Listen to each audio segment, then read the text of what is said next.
We will discuss a few thoughts about the coming parasha on the Shabbat, Parashat Kedoshim. Parashat Kedoshim is a tremendous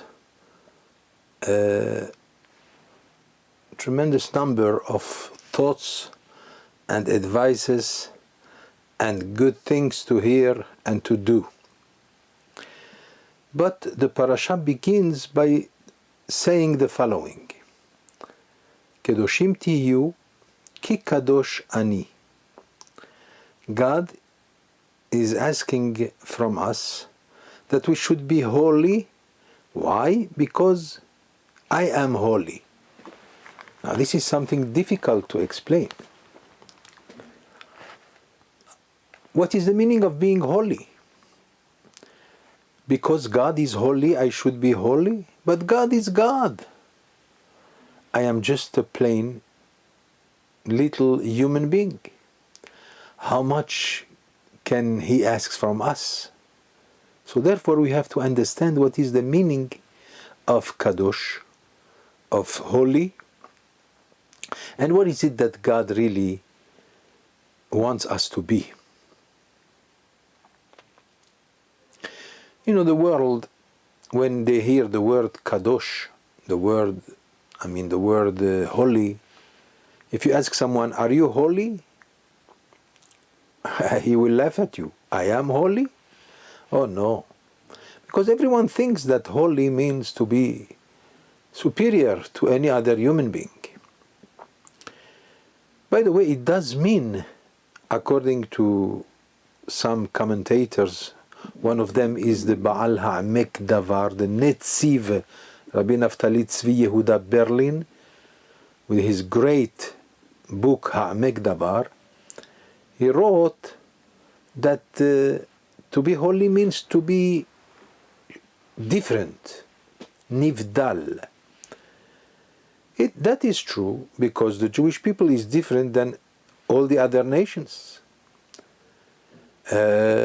It is known, if that's the only meaning of holy, then we are holy then.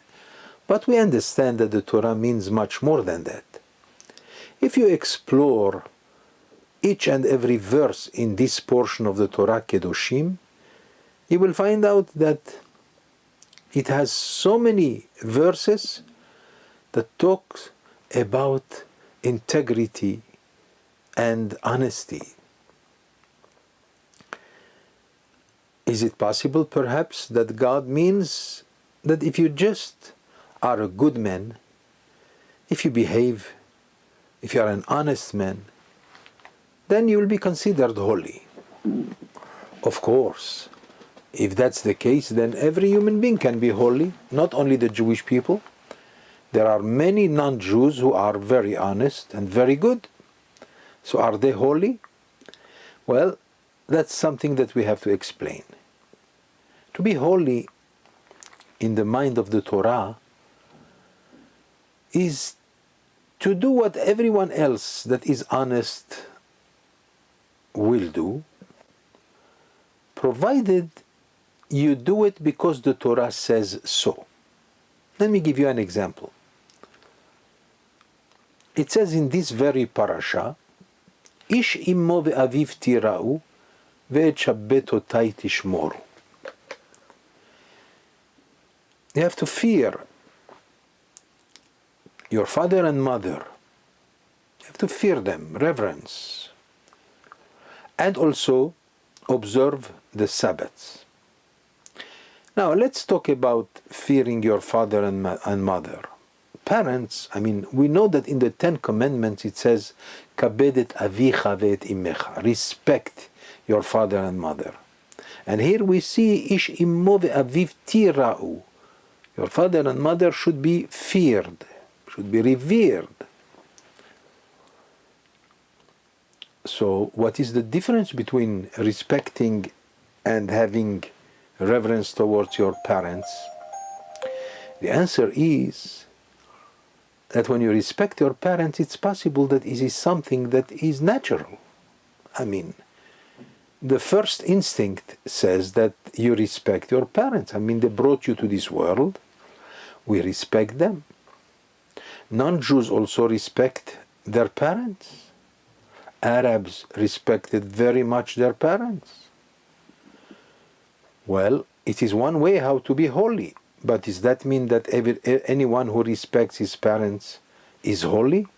No, because it means that by nature you are doing something that is in your nature. To respect your father and mother. To fear them, however, is something else. Which is, by the way, the reason why it doesn't say in this parasha, kabed et avicha, respect or honor your father and mother. It says, fear them. Because fear is not already something that comes to you by nature. You know, when you respect and honor your father and mother, let's say, as the Talmud puts it, you feed them, you serve them, and you do everything that you give them everything that they need. So you might have in mind, well, I did enough. What should I do? What more can I do? And here comes the Torah and reminds us, not only you have to respect them and honor them, but you have to fear them. Fearing them does not mean the fear that one might think. Fearing your parents means, for example, Maimonides brings in his book that you should not contradict your father. 2, you should not sit in the regular chair of your father. And other things, that all it stems from that fear which we are supposed to have towards our parents. Now, while honoring could be natural, therefore, you don't have to be holy to respect your father and mother properly.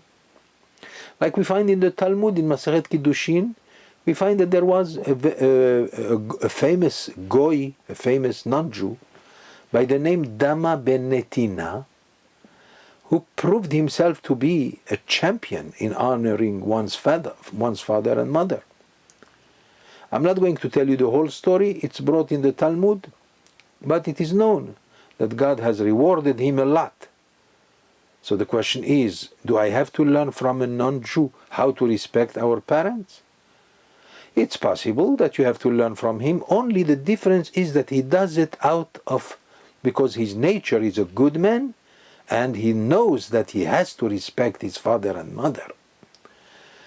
But when we respect, when we observe the commandment of honoring one's parents, it's not because of a natural instinct. It's not because of something that we know has to be. It's because the Torah says, the Torah commends us, God commends us to respect our parents. If you do it because the Torah says so, not because of your natural inclinations, then you are holy.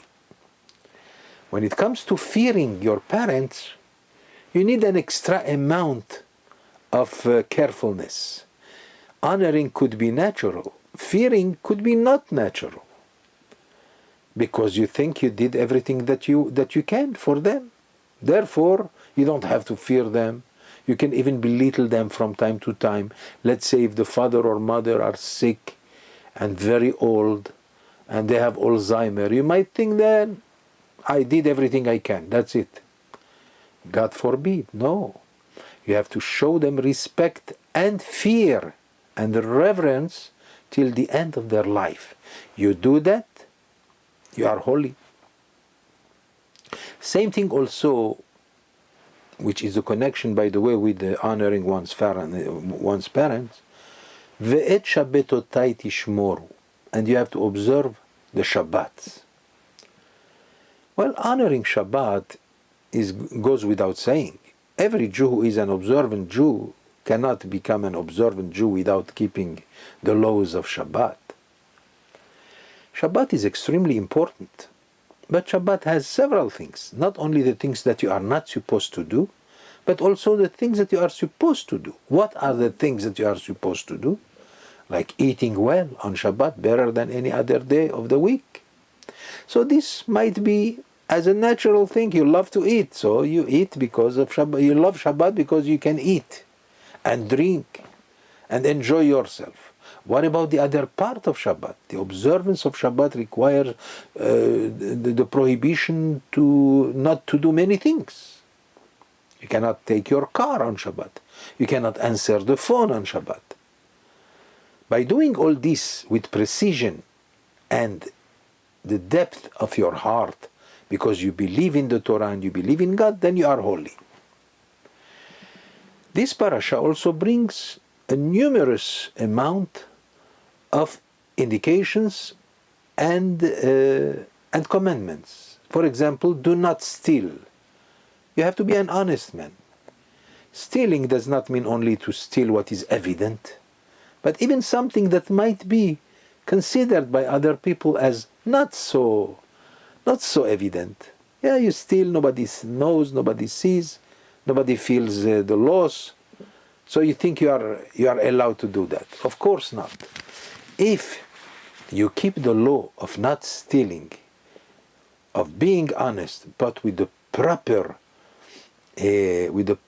understanding that this law comes not because of natural things. I mean, everyone, even a non-Jew, knows that you are not allowed to steal. But we know that we are not allowed to steal because God forbids us to steal.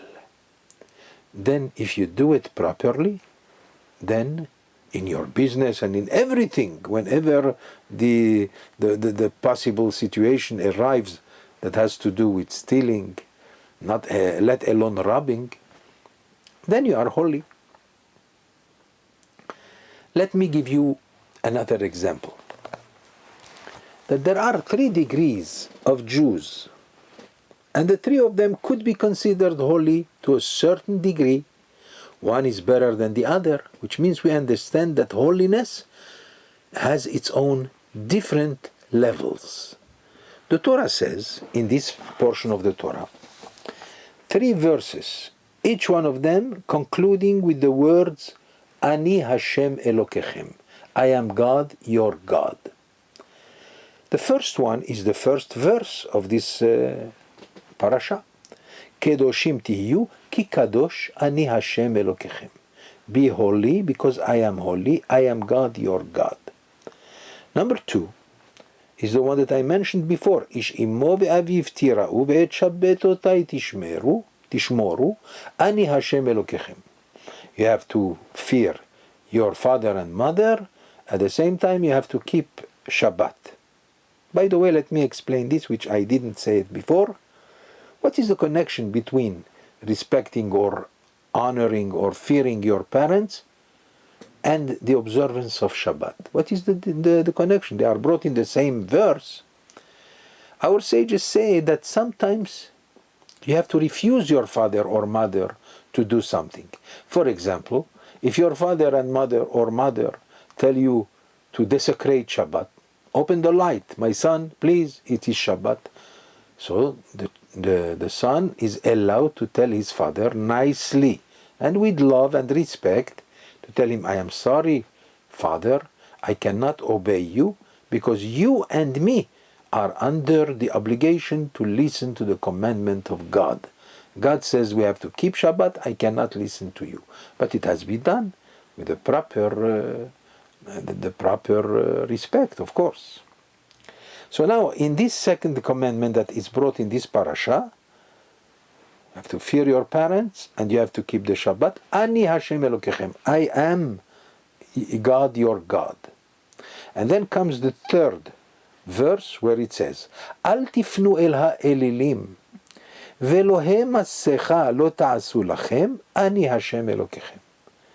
Do not turn to idols and God's, idols. Don't make any one of them for yourself. Ani Hashem Elokechem. I am God, your God. Why is it that the words Ani Hashem Elokechem, I am God, your God, appears in those 3 verses? So let us examine those verses. The first one is the commandment to be holy. Why? Because He is holy.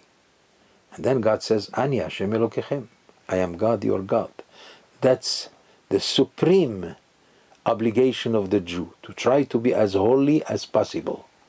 Then, of course, he is a son of God. No question about it. But then comes a lower kind of Jew. The first Jew, when he strives to be holy, as we have explained before, then he is, of course, Hashem is with him.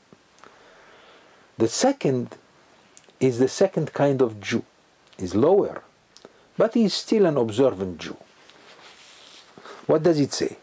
Ish imo ve'aviv tira'u. You have to fear your parents. Sometimes Jews definitely respect and fear their parents out of tradition. Ve'et shabbatotai tishmoru. Also out of tradition, they sit down on Shabbat, they do the kiddush, they eat, and they keep Shabbat. Now that's inferior to the first one. But it says also about him, Ani Hashem Elokechem. I am God, your God, which means you're mine. Nevertheless, even the Jew of inferior intentions, while he keeps the mitzvot and the commandments, then he is mine. But here comes the third kind of the Jew who does not worship idols. That's the worst kind of Jew. If you worship idols, that's avodah zarah, right? Well, listen, it says here in the Torah, do not turn to the idols, don't make any idol for yourself. Ani Hashem Elokechem. Which means, as long as the Jew doesn't turn to other religions, as long as the Jew has its religion of Judaism, even if he doesn't keep the laws, let me add perfectly, even if he does not keep the commandment, I mean, he is known as a secular Jew, but he doesn't turn to other religions, then God says, you are still mine. Ani Hashem Elokechem. That does not mean one will not be punished. I mean, we know that we will be punished for every sin that we commit in this world or in the world to come. But nevertheless, if a Jew has no commandments, nothing, except the fact that he doesn't turn to other religions, like we find today. Today, in the land of Israel, we have so many secular Jews.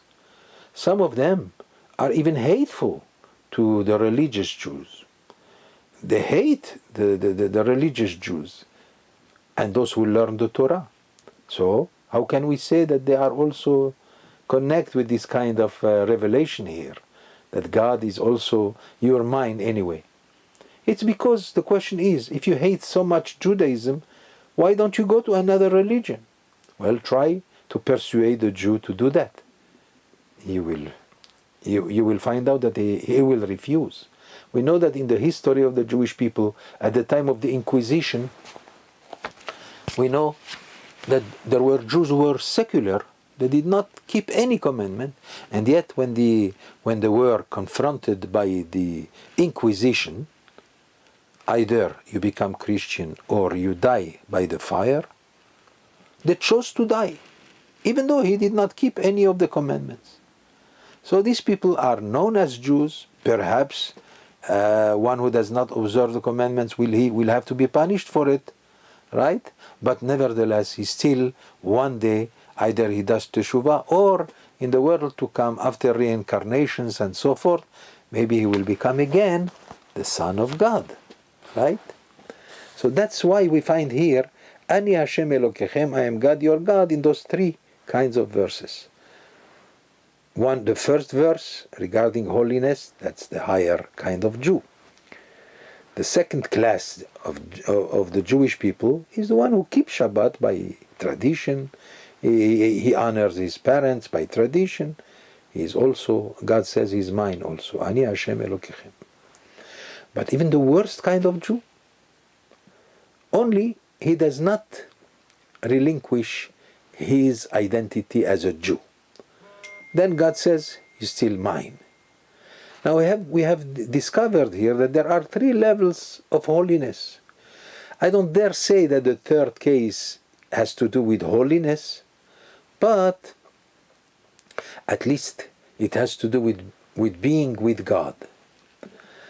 So we understand that if one does even things, even commandments that are normal in the world, if you do it because God has required from us to do it, then you are considered holy. But, by the way, we have learned that holiness also is a matter of different levels. Let me conclude with the following example. In this very parasha, there is another commandment that says, "Ve'ahavta le're'acha kamocha, ani Hashem." Love your fellow man like yourself, right? I am God. What's the connection? The commandment is love your fellow man like yourself. Very good. But why saying Ani Hashem, I am God?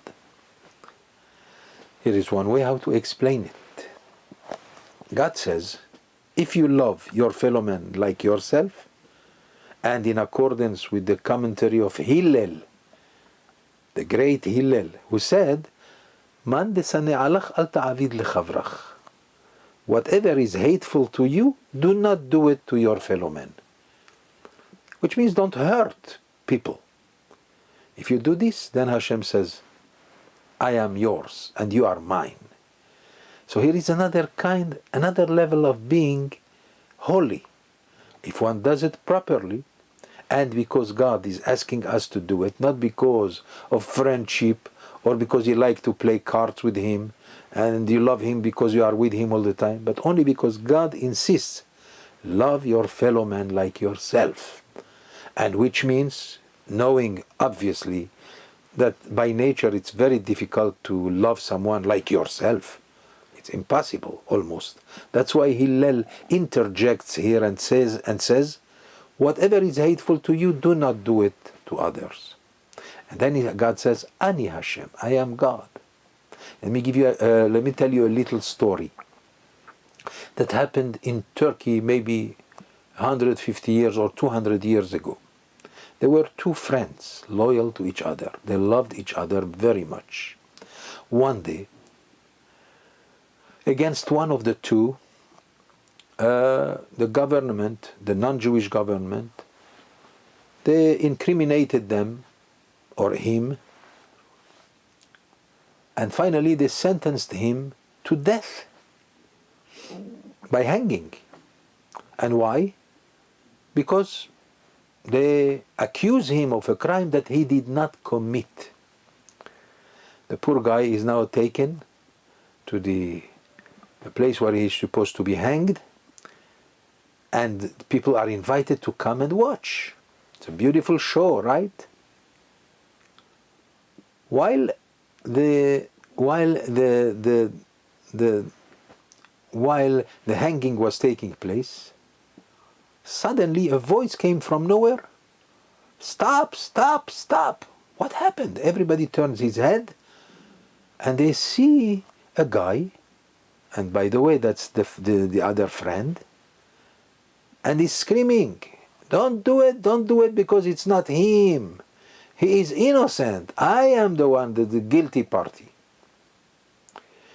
When the guy who was about to hang heard his friend screaming this way, practically giving his life when he didn't commit anything also, he started to scream also, don't believe him, that's not true. I am the one that's guilty. He's a liar. Don't believe him.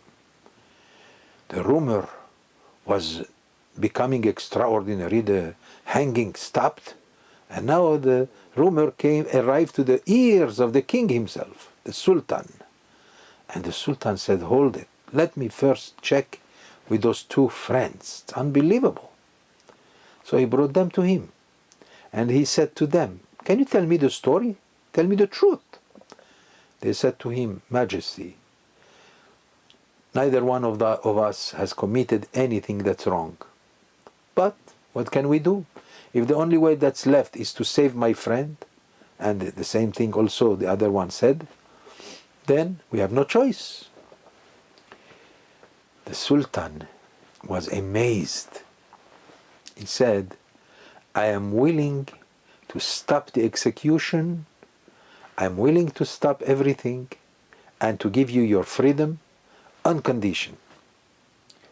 Take me as your third friend. Because friendship like this is not to be found anywhere. So I would like to be also your friend. Now that's the story that tells us the meaning of that verse, where it says, love your fellow man like yourself, I am God. Which means God says, if you are willing to sacrifice for your friend, for your fellow man, as he is willing to do so for you, then God says, I am with you. I want to be also your friend. Shabbat Shalom.